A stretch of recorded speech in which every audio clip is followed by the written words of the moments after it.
시청자 여러분 안녕하십니까.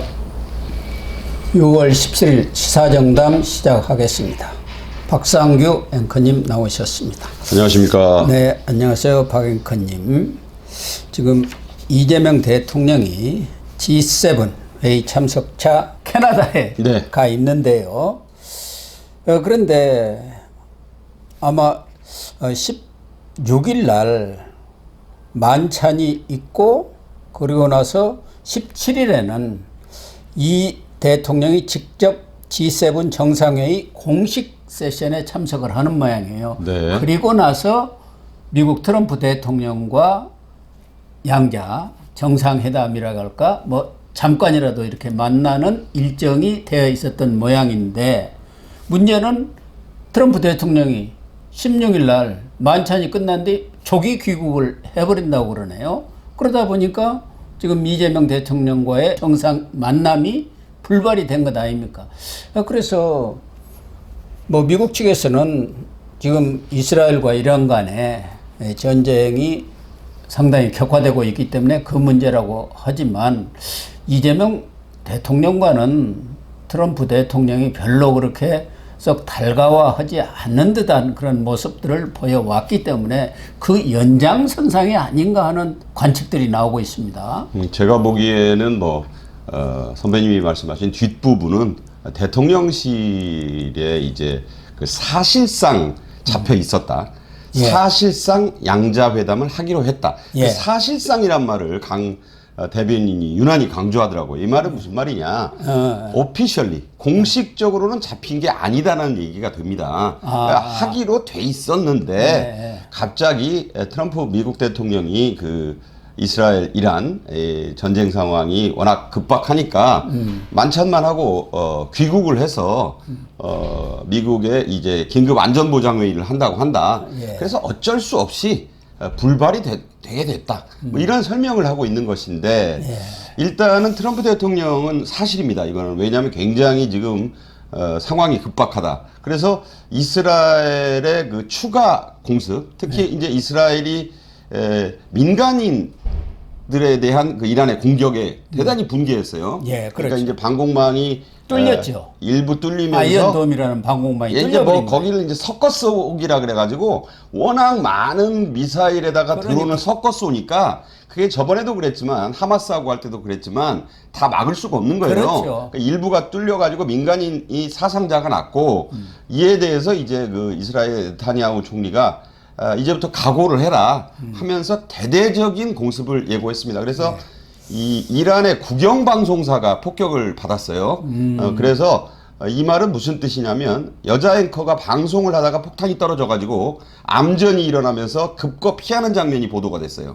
그 정도로 급박하다. 그러니까 이란의 국영방송국인 줄 알면서 때린 거예요. 예. 이 말은 그러면서 이런 말을 덧붙였습니다. 더 이상 이란의 이 선전선동을 못하게 하겠다.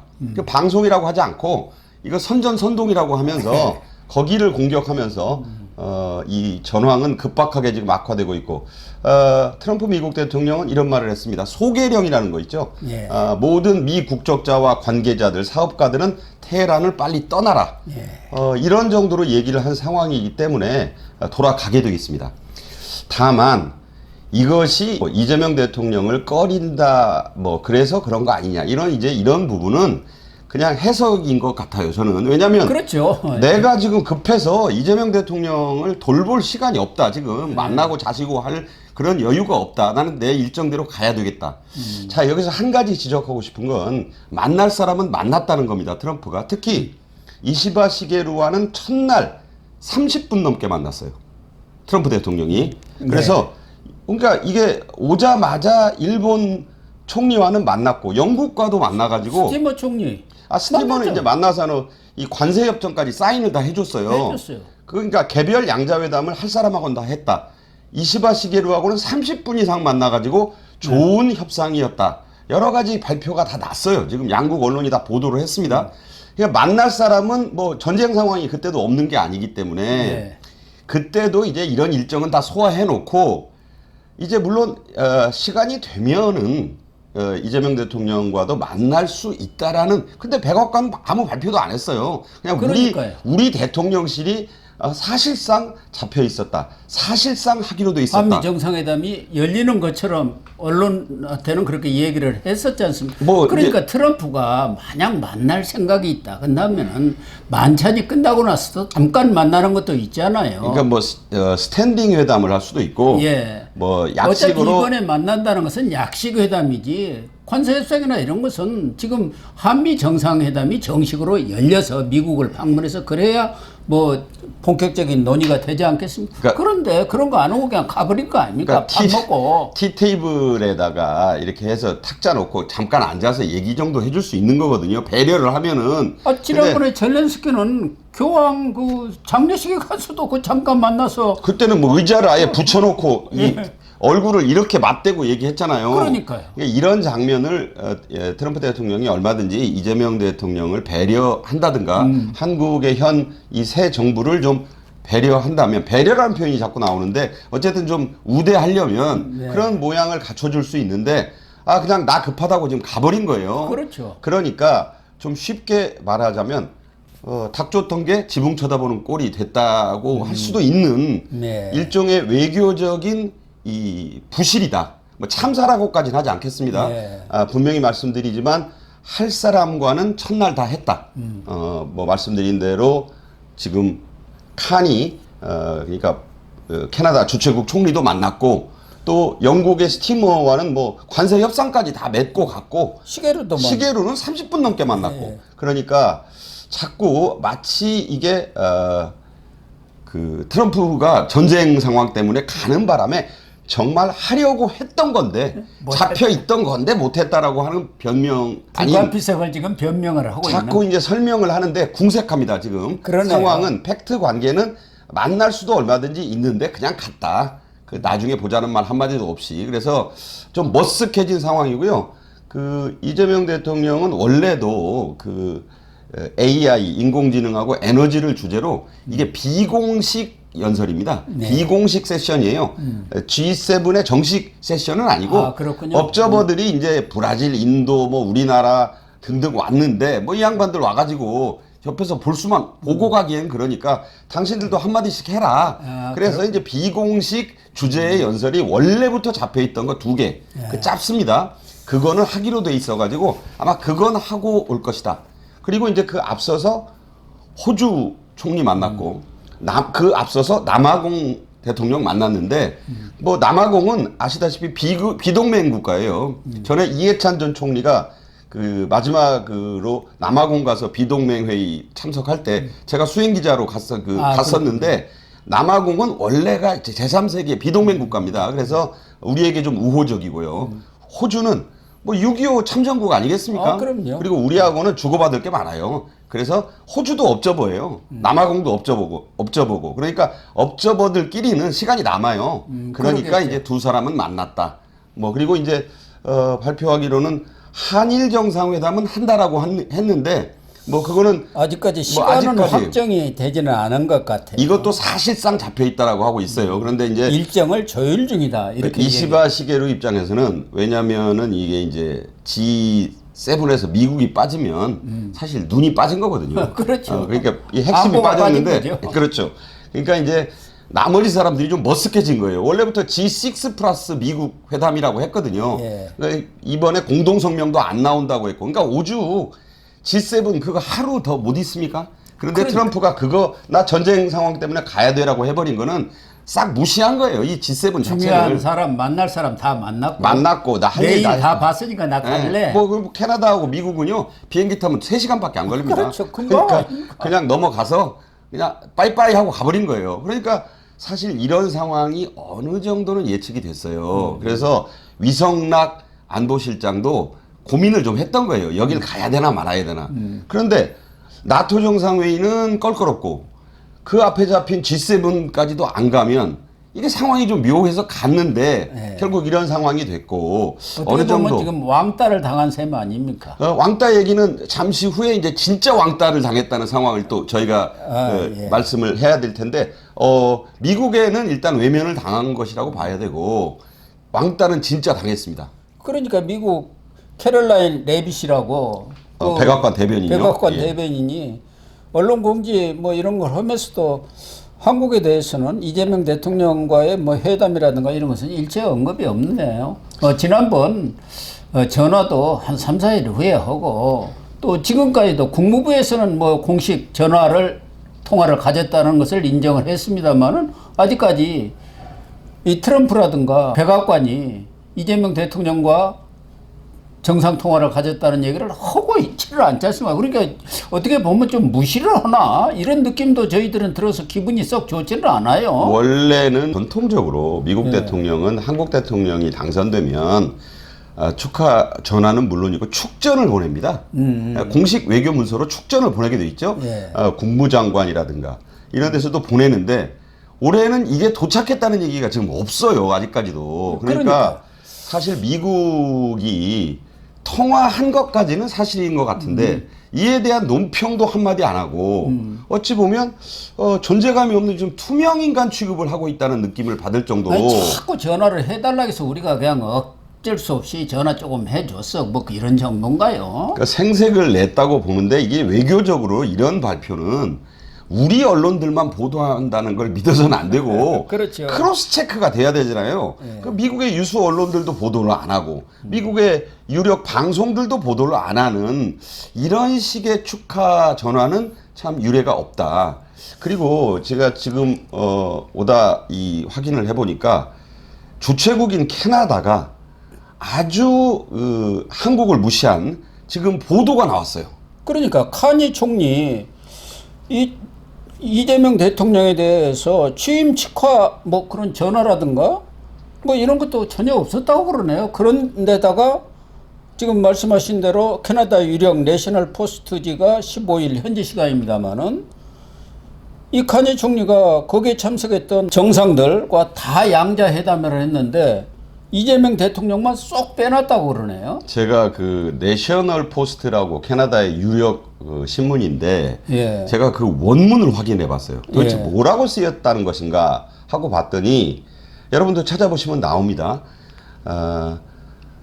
사우스 코리아와 월드뱅크 세계은행을 제외한 all those 나머지 모든 사람들과 카니 캐나다 총리가 양자회담을 할 것이다라고 보도가 됐어요. 자, 그러면 주최국 정상은 원래 다 이렇게 약식으로라도 그럼요. 손님들이니까 뭐 주최국으로서 이제 그 주빈들도 물론이지만 거기 옵저버로 온 6개, 7개 나라 그 정상들, 그 다음에 월드뱅크, 세계은행, 그 다음에 또 이제 그 유럽 연합, EU 집행위원장 폰데어 라이엔 왔는데 이런 분들하고 다 하는데 딱 한 나라와 한 기관을 뺐어요.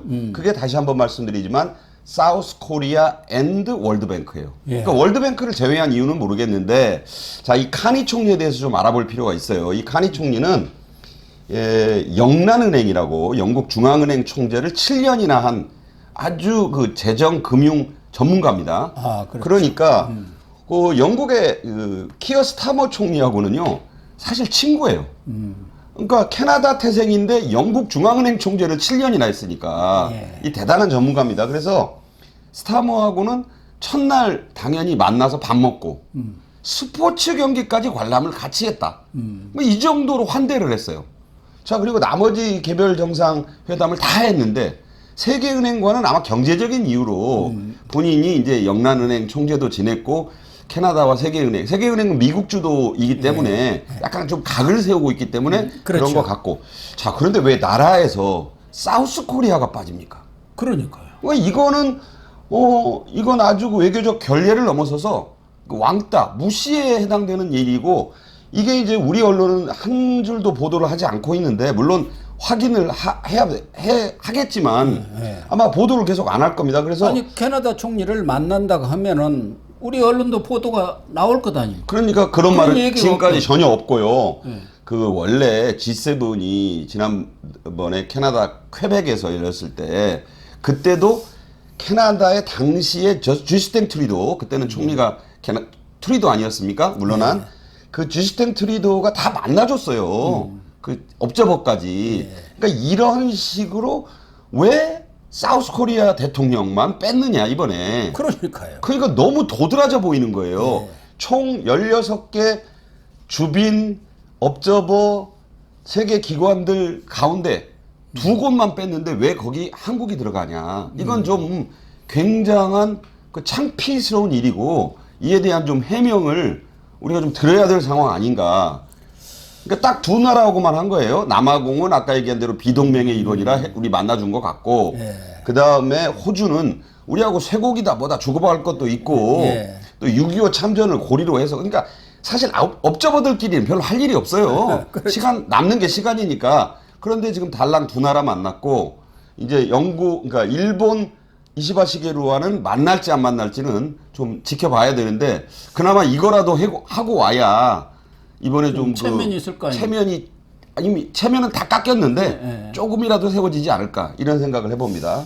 그러니까 이재명 대통령이 취임한 지 2주 만에 어떻게 보면 국제 외교 무대에 나선 것이 조금 성급한 것 아닌가. 거기다가 지금 현 정부의 외교장관도 선임이 안 돼서 조태열 전 정부태 그 분이 지금도 어쩔 수 하고 없이 있습니다만 안 갔잖아요. 이번에 안 가고 차관 둘만 갔고요. 거기서 이뭉순 안보실 2차장 캐나다 네. 바로 직전 대사였지 않습니까? 이번에 임명된 그분이 현지에 있으면서 주도를 한 것 같은데 이런저런 면들이 여러 가지로 아직은 국제 무대에 나서기에는 조금 성급했던 것 아닌가 하는 또 느낌을 들기는 합니다. 그러니까 위성락 안보실장 입장에서는 어쨌든 그 한미 동맹파이고 예.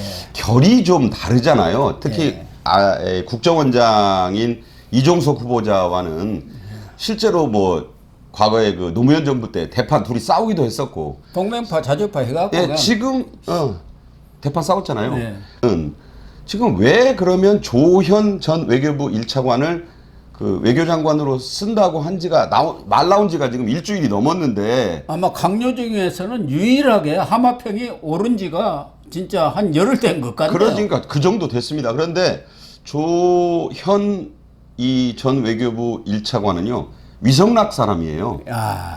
위성락 그 실장과 아주 그 친한 부하고 또 합이 잘 맞고 한미 동맹파의 중심으로 볼 수 있는 그런 인물인데 이걸 누가 브레이크를 걸고 있겠습니까? 네, 제도에 걸려 있는. 이종석 국정원장 후보자가 노하고 있는 거예요 지금. 그래서 이걸 발표를 못 하고 있다. 그런데 자 끼어 있어요 어떻게 보면 이재명 대통령이. 자 위성락 실장의 손을 들어서 한미동맹에 무게를 실른다는 걸 보여는 줘야 되겠는데 이게 뭐 성남시장 시절부터 외교 정책의 책사로 알려진 이종석을 또 무시할 수 없고 또 그렇죠. 그쪽에 오랫동안 그쪽에 참여를 했지 않습니까? 뿌리를 그 민주당 좌파의 뿌리가 지금 또 친북 그쪽주의를 평화를 내세우는 이종석하고 지금 또 가야 되는데 이종석 쪽에서 안 된다고 하니까 이거 외교장관을 발표를 못 하고 있잖아요. 지금 이런 상황이다. 이렇게 그러다 보시면 됩니다. 보니까 G7 회의에 가기는 갔지만 사전 조율이라든가 이런 것들이 충분하게 될 수가 없었던 것 아니겠습니까? 만약에 이 조현 전 외교부 1차관을 발표하고 했더라면 미국의 그 지금 보수 그 트럼프 행정부 인사들이 어떻게 보겠어요? 확실한 한미동맹에 힘을 실으려는구나 했는데 그거 늦어지는 거 다 지금 체크하고 있어요. 그러겠죠. 그 이유 모르겠습니까? 저 같은 사람이 아는데 CIA가 여기서 활동한 지가 반세기가 넘은 사람들이 왜 이재명 정부가 이 외교장관 인사를 한미동맹파로 안 한다는 거 모르겠어요? 그런 것들이 다 이런 지금 그 트럼프 대통령이 쌩하니 가버린 그 결과가 그냥 나타난 게 아니다. 만날 사람은 다 만났는데 이것은 왕따. 그러니까 캐나다 총리한테는 대놓고 왕따를 당했고 지금 트럼프 대통령으로부터 상당히 머쓱한 상황이죠. 나중에 봅시다 말도 없잖아요. 과거 윤석열 전 대통령 때 그 날리면 바이든 때문에 그 씹어댈 때도 말이죠. 좌파들이 서가지고 바이든이 한 5, 6분 만나줬잖아요. 네, 맞아요. 그런 정도 그림은 만들어주는 게 서로 동맹국 간의 의리인데 그런 그림 한 장을 안 남기고 가버린 거잖아요, 지금. 자, 이것은 아무리 그 대통령실에서 전쟁 때문에 어쩔 수 없었고 사실상 잡혀 있었고 제가 보니까 강유정 대변인의 표현 중에 사실상이란 말이 엄청나게 나와요. 그 사실상이 무슨 소용입니까? 외교가 사실상으로 합니까? 공식 발표로 하는 게 외교입니다. 그렇죠. 이거는 참사 수준의 개망신이다. 이렇게 예, 봅니다. 그렇게 정리를 하겠습니다.